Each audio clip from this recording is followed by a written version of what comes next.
Good morning, everybody, and welcome to today's video. Today, I want to talk to you about the reaping of the narcissist and how it affects your life. So let's jump in.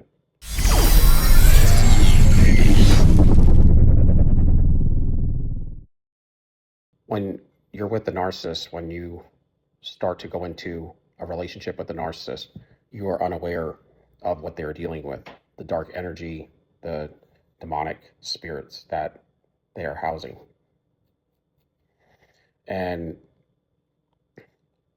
in the end, you realize how much this has been spiritual warfare in your life. But in the very beginning, you are unaware. And you've been unaware your whole life until you've been shook awoke through the trauma that the narcissist has placed upon your life in all areas. And it started out insidiously, slowly, just stacking one manipulation on top of another, to then wake up and find yourself with the world stacked against you. So when it gets to reaping and sowing, a lot of people have this question, how will the narcissist, they don't look like they're ever reaping a bad harvest. They always look like they're doing well. They always look like everything's going in their favor. Well, there's different things to say about that. First things first, they are master manipulators, and so they are the best at faking and lying and cheating, and they've gotten over on a lot of people most of their life. They do not have an innate spirit, and they don't have the ability to have a connection with God because they have shut all of those parcels down. If they were to gain the whole world and lose their own soul, it wouldn't be worth it. So it doesn't really matter what they're dealing with, but what matters is you have an intact soul, spirit, and mind, will, and emotions. And so you still have the ability to reach God, do goodness, and do great things through Christ. They do not. And they do not because they are reprobate, as in Romans 1 or 2 Timothy. That enough is probably the worst reaping that you could ever have come your way, because you are, in fact, legit in a constant effort to damning your spirit, your soul, your mind, will, and emotions to a destiny of hell. And that's what they have pledged allegiance to, with really no way of coming back. Now, there's people that can, get possessed and deliver, but these individuals became this way, almost built this construct of evil and lost the pathways to get back to their innate spirit and to reach God, because they have shut them down. They were so evil in their willingness to go this route in this way, that they have chose to shut them down. And mainly it's because they did not have will. But when it comes to reaping and sowing, we reap from the sowing of things that we do, the ways that we think and treat people, the ways that we adhere to God's, laws and ways of cleanliness and godliness, equal scales, and also for the things that mainly that we are unaware of, that we consent to. And when you go into a relationship with a narcissist, you consent, you go into covenant with them, you become their love partner, and you become intimate with an individual that has teamed up with demons. And they are working witchcraft in your life day after day after day to undermine you and to put you down as soul assassins. So a lot of times, if they don't reap a bad harvest, it's because they're soulless at this point. They have no innate spirit. They have shut all that off. So you can put all the reaping on them, but it wouldn't matter because they're already in a damnation state. The way I see it is they run so many different relationships, and because they can get unaware people to consent to these agreements, these covenants, these ways that they are giving up their energy, their fuel, their fruits of the spirit to the narcissist, to empower the narcissist, to feed the narcissist and the insatiable demons inside them, it becomes our bad reaping, because we consent to that covenant with them, and then we consent to giving up our fuel, and we consent to backing them up. And that's where we pour our energy and our fuel. And wherever your fuel is where your heart is also, literally. And so these are things that we came into agreements with, and we rightfully did it. Whether we did it consciously or unconsciously, we still made those agreements. Because of that, we have to reap the bad harvest for it. So it's almost like the narcissist is like this entity that is possible that they may not reap a bad harvest to some degree if they have enough people fueling them up. If they have enough good people, if they're good people fueling them up, then they will be cloaked in and camouflaged in the spirit realm. I mean, now God knows what's going on, but because you are rightfully giving it up to the enemy, then he, I believe, lets it occur, at least for a long time. Now, the narcissist, like I said, when they pass from here, if they haven't reaped their harvest, their final harvest will be brutal. I mean, so brutal that if you were to see it in your, after you pass from here, you wouldn't say anything about them never getting to reap a negative harvest. It's really built into their system, though, because they're pretty much in autopilot. So they don't have their individuality. They don't have their innate spirit. They can't do good or righteousness, period.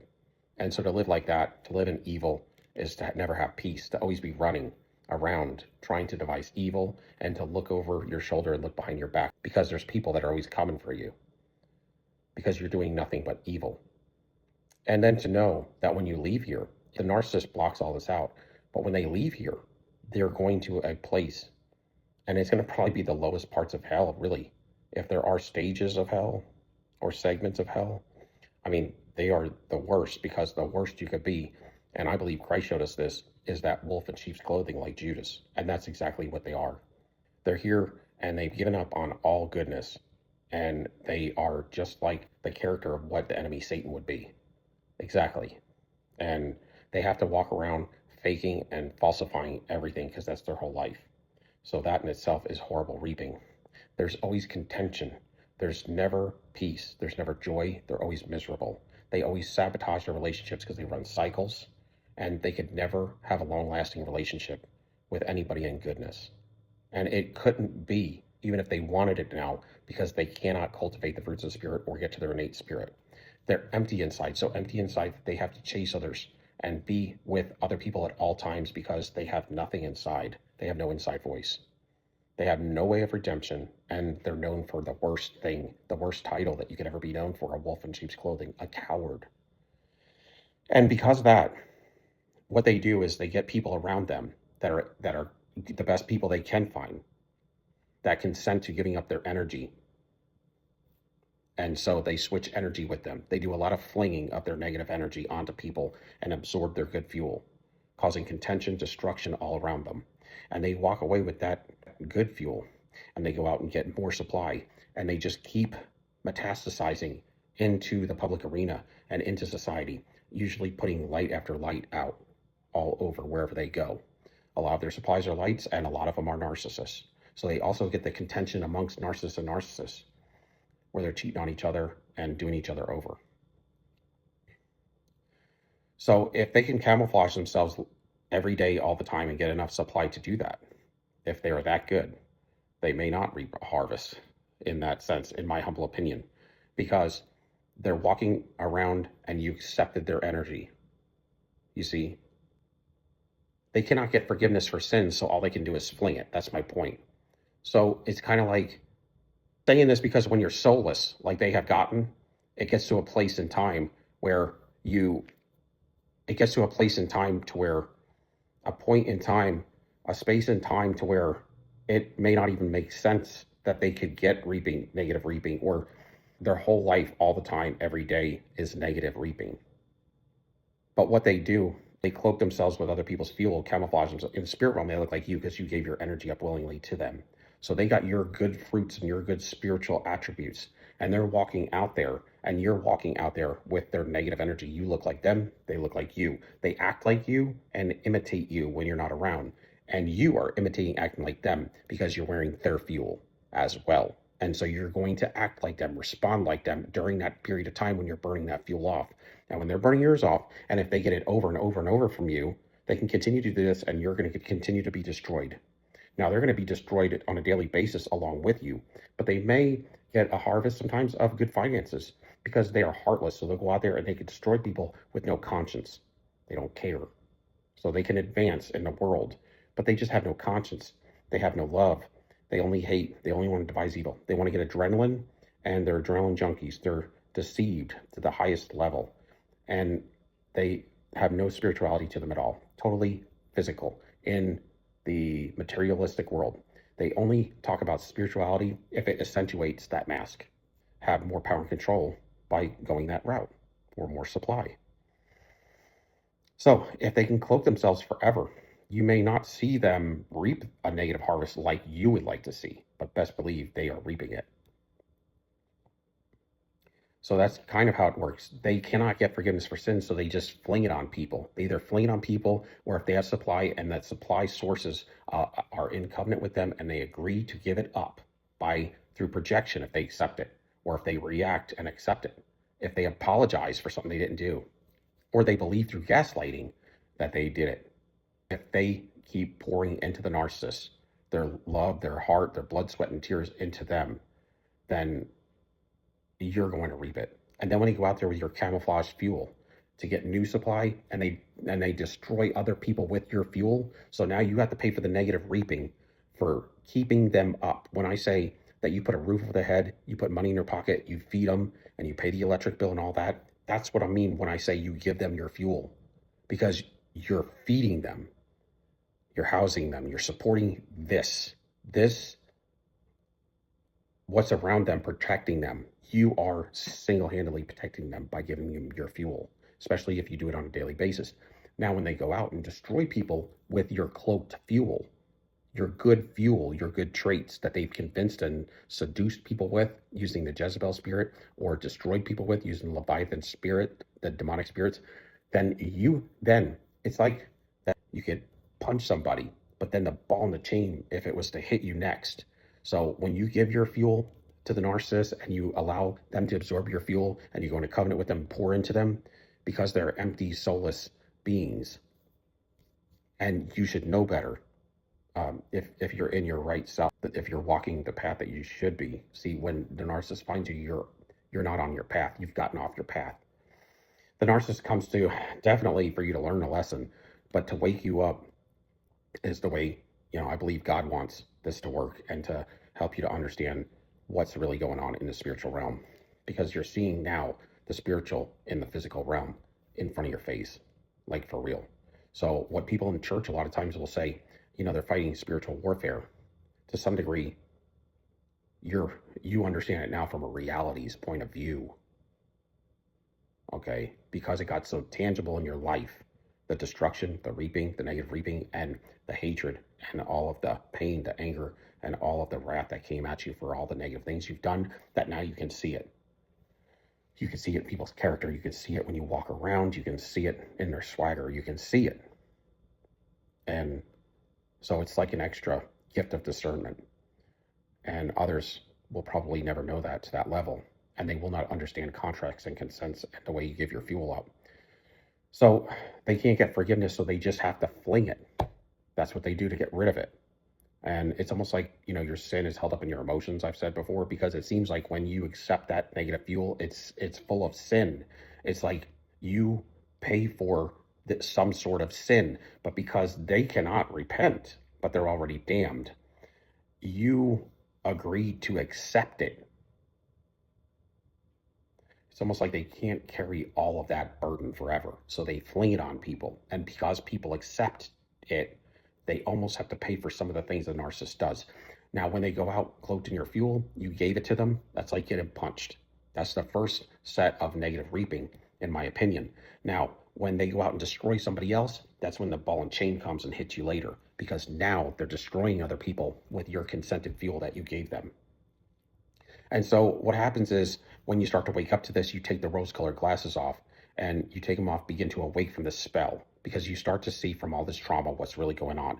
They have been insidiously, slowly working in your life to destroy you, taking pieces of you day after day, week after week, slowly. It's almost to a point to where when you look back 6 months previous, you'll see how destroyed you were. But it's so slow that in that 6 month period, you won't even notice it because you're allured, you're deceived, and you're seduced by those spirits. And they undermine and they mine out everything good in your life. They bring death if you let them. What happened to them is they brought death to their spirit by deactivating it. They are degrading, devaluing, devastating multiple sources at once and using your fuel, doing it when you're related and you are consenting to them. They isolate all these sources, triangulate, devalue, and degrade, manipulate, project, all in the preservation of their false self by any means necessary. Now, they're not only destroying other good people that could be out doing the Lord's work, but you had a part also to play in that when you're consenting to giving your fuel up to empower the enemy soldiers to go out and destroy other light workers. So now it's not only you that's isolated and destroyed, but now you also gave your fuel to the enemy and handed it over so that they can go out and destroy more light workers. Do you see how negative this can be as a reaping? And they like to always draw you back in because when you're in their web. When they get hit with their reaping, it hits everybody that's connected to them. So they only get hit with a little bit of it. Everybody gets hit with a little bit of all this destructive stuff they do on a daily basis, day after day after day. So they like to draw everybody back in. Right when they're about to come out, they pull them back in. They'll seduce them back in, drag them back in, perform the hot and the cold, and breadcrumb them back in. And it's all to avoid this reaping. Now, they also have this karmic law because they're witches in the physical form, witches and warlocks. It's built into their system if they have demonic entities that are indwelling in them. And they all run on a covert level for the most part. Even if you see an overt narcissist, you think that they're not possessed. So it would be covert as well because we don't even believe, a lot of us out here don't even believe in demonic entities anymore. They think it's all fables. It's not, y'all. Like an artificial plaque eroding, destroying your life with each minute you are with them. They're systemically snuffing the glow of any light out of you in your life. Before you know it, you're a shell of yourself. So far gone, you don't even recognize who you are because they took your soul energy and you handed it over. So far gone, you don't even recognize who you are. Upon waking, you realize it isn't going to be successful because you understand how far away you've gotten from yourself, from God, and from all of your good reaping that you once came from. The words don't meet their actions. You begin to look at things from a logical perspective and not out of your emotions. You are able to see through the facades that the narcissist has been lulling you with, lullabying you through this fake fantasy life that they live, and begin to starve the narcissist of narcissistic supply. Because in early childhood, the narcissist, in dealing with the immense feelings of shame, created this fantasy because they were, in their cowardly sense, they didn't have the will to proceed to goodness. They, out of fear, chose pride and envy and deceit and jealousy and to destroy others, just like their father, the devil. They became the supreme being in their fantasy, and they were impenetrable. They placed themselves at the center of your world, at the center of the fuel matrix, with you there with them. And everything you do, you think about them. Your whole world starts to revolve around everything that you could do to supply their needs. They become your God, and your life revolves around them to supply them of all their needs, wants, and desires by any means necessary. You kind of do the same thing that they are doing to get supply. You are supplying it. To give them complete autonomy, to have an open door policy to come and go as they see fit with no accountability. As you stay isolated, allow them to lie, cheat, steal, project, abuse, degrade with no accusations, to allow them to be in a relationship, but not of the relationship. For you to accept the stonewalling, dog whistling, triangulation, derogatory opinions, and abusive words while they siphon your good fruit. Once they get you in the fantasy, they make you malleable and they mold you into the condition that they want you to become. But when you awaken from your spiritual slumber, realize who you are, only until then can you arise and take your rightful position with the authority of God in your life, allowing him back in and walking away from the evil. You grab and snatch up what is yours. You only snatch what's yours. You don't grab it, you take it, man. You take it by force. It's yours. Get off my property. Get off my birthright, y'all. Realize who you are and start to grab these things up. You're awoke now. aware of the sleeping giant you always have been, and you authenticate yourself.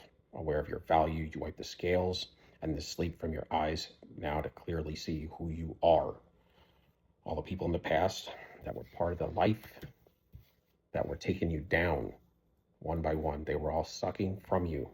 Like soldiers, they hold you down to back up, divert, destroy, and knock down, steer you off your destiny. You start to stand in your own power and authenticity. Unwavering, you go inside and heal, repair, and restoring the breach between you and God. Now forged in fire, you build your armor and you sharpen your sword and prepare for battle. Purging begins to take place, refining as the dross is removed, righteously and severely judged. God shows you through repentance how you have been accepting the crumbs. You refuse to settle anymore for those malnourished crumbs, but you want to sit at the king's table to accept what is rightfully yours. You become the equalizer. Tried and true, you stand and wipe off the dust. The armor is fitted and tested in seclusion. The pain is now your fuel. If you feel it, let it burn. Let it burn in your gut. Continue to stroke that flame. Faith and hope protect the essence of the fruits of your labor now. Nothing in your past was in vain. You see why you were insidiously brought to your knees. It was necessary for God purposely to build in you your true destiny. Most of your enemies are frightened and flee at first sight of your new stature. Those that choose to engage, they clash and find they cannot contend with you. The fiery arrows by day and the terrors by night have no effect. Fearless, your boots are fitted, and you tighten up, you soldier up those bootstraps and prepare to dig in, because the pain of the past has just toughened you up. Advancement takes place in your relentless pursuit. You succeed in crossing the Jordan, never to look back, in a constant march forward. You begin to take over the promised land. The giants are defeated, the strongholds fall, advancing deep into the enemy's territory. Hope and faith take over as you ask God to extend the daylight, for the forward march is on, has taken place,